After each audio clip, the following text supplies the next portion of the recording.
Le pandarou fait partie de la famille des salurités. Il appartient à l'ordre des carnivores, mais a un régime alimentaire essentiellement herbivore et constitué de bambou. Pourtant, il est plus proche des mustéloïdes, peut-être à ton aveur, que du pantagien. Les analyses génétiques réalisées en 2020 ont montré qu'il existait deux espèces distinctes de pandarous. Le panda fuligineux, qui vit en Inde et dans l'Himalaya, et le pandarou de Styron, qui vit en Chine et en Birmanie.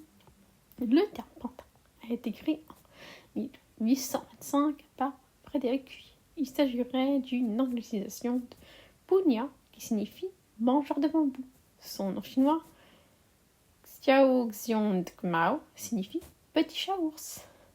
Le pandarou mesure de 50 à 64 cm de long et possède une queue de 28 à 59 cm. Les mâles pèsent entre 3,7 et 6,2 kg. Les femelles entre 3 et 6 kg. Comme le panda géant, le pandarou possède un faux pouce. Il est l'une des rares espèces grimpantes à être capable de tourner sa cheville pour contrôler la descente d'un arbre. Mis à part lors de la saison de reproduction, le pandarou est solitaire. Calme, il communique par des gazouillis, des piaulements et des sifflements. Il se nourrit principalement en hauteur et mange assis ou debout. Quand il cherche du bambou, il saisit la plante par la tige et la tire vers sa mâchoire. Le moins qu'on puisse dire, c'est que c'est un sacré gourmand puisqu'il mange plus de 1,5 kg de feuilles fraîches par jour ou 4 kg de pousses fraîches. Concernant sa reproduction, elle est relativement mal comprise des biologistes. On ne peut ainsi pas savoir si la femelle entre en chaleur une ou plusieurs fois durant la saison et si la plantation de l'embryon dans l'utérus est différée. Lors de la période des reproductions, le pandarou vit en petits groupes. En fonction des individus, la période d'ovulation de la femelle va de janvier à mars dans l'hémisphère nord et de juin à août dans l'hémisphère sud. Ainsi, les petits naissent en printemps quand la nourriture est suffisamment disponible et qu'il y a des matériaux de nidification. La gestation de la femelle dure 130 jours en moyenne et le plus souvent 2 petits naissent, mais il peut y en avoir jusqu'à 4. Les bébés pandas mesurent 6 cm pour 100 grammes. Ils ouvrent les yeux qu'à 18 jours et ils sortent de la tanière au bout de 3 mois et vivent avec leur mère pendant environ 1 an. Quelques jours avant la naissance, les femelles rassemblent des broussailles, de l'herbe, des feuilles pour construire un nid dans un arbre creux. Maman panda est capable de reconnaître chacun de ses petits pas sans odeur. Espérons pour elle qu'ils ne sont pas trop mauvais. Dès la première semaine, elle passe du temps à l'extérieur et revient de temps en temps pour allaiter et détoiletter ses petits. Il n'est pas rare qu'elle les déplace vers plusieurs nids. Les bébés pandas commenceront à manger des aliments solides vers 3 mois et seront sevrés entre 6 et 8 mois. Mais où est papa dans tout ça ? Eh bien, il aidera rarement maman, le vilain.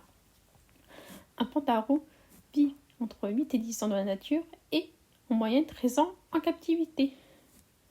Le panda mange bien sûr du bambou, mais il ne dit pas non à des fruits, des fleurs et des plantes.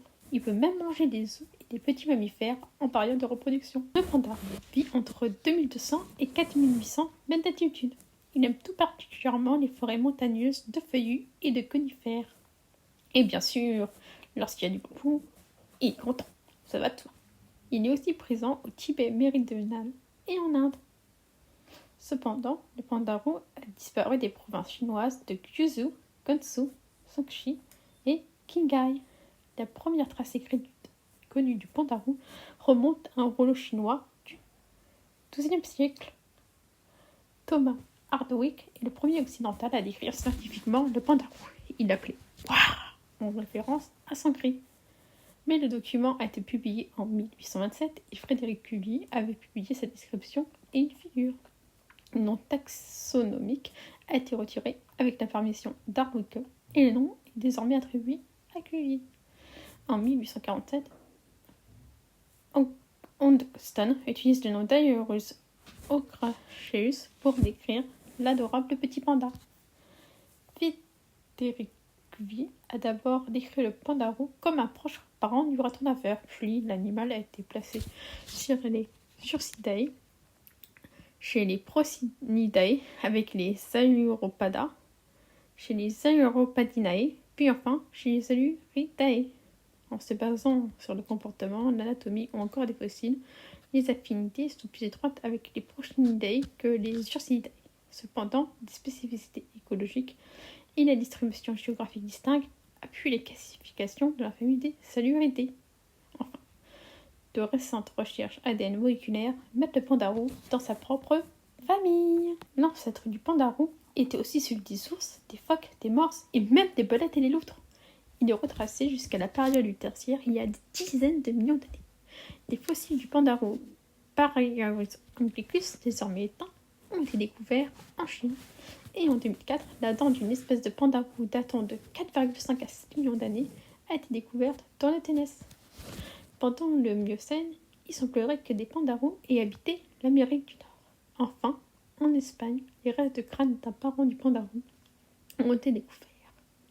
Le faux pouce serait une adaptation, indépendante de celle du panda géant, pour mieux manipuler le bambou.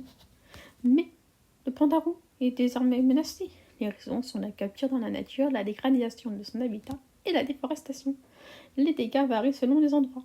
En Chine, par exemple, les plus grandes menaces sont la chasse et le braconnage, tandis que dans d'autres endroits, c'est la perte de l'habitat qui est en cause.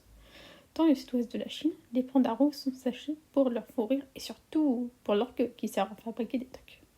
Mais c'est également pour fabriquer des chapeaux traditionnels, une pratique qui était déjà présente dans les parchemins du XIIe siècle. Enfin, les pandas sont vendus à des prix exorbitants, voire même considérés comme des animaux de compagnie. De plus, le taux de natalité est relativement bas. Heureusement, il est taxé à l'annexe 1 de la Convention sur le commerce international des espèces de faune et de la flore sauvage menacée d'extinction. De plus, l'observation des pandarous dans la nature est difficile. Il est donc peu aisé de retrouver des chiffres de population fiables. En effet, il arrive que le pandarou soit confondu avec d'autres animaux, comme les civettes. Oui, bon, si les scientifiques confondent le pandarou avec un oiseau, là, il doit s'acheter des lunettes. Le pandarou est l'animal symbole du Sikkim, et ce, depuis les années 1990. La série d'animation Bambou et compagnie met en scène Bambou, un petit pandarou. Dans la série Kung Fu Panda, Maître Shifu est également un pandarou, professeur de Kung Fu. Plus récemment, le pandarou est au cœur du film d'animation Alerte rouge. Enfin, le pandarou donne son nom au navigateur Firefox. En effet, il s'agit de son surnom anglais, mais l'animal du logo ressemble davantage à un renard stylisé. Quoi qu'il en soit, il n'empêche pas que le pandarou est vraiment un animal trop mignon. Et voilà, c'est déjà la fin de cette vidéo. J'espère qu'elle t'a plu, hein. N'hésite pas si tu as des questions, n'hésite pas à t'abonner, ça fait toujours plaisir. À laisser un petit commentaire et à partager. Bisous.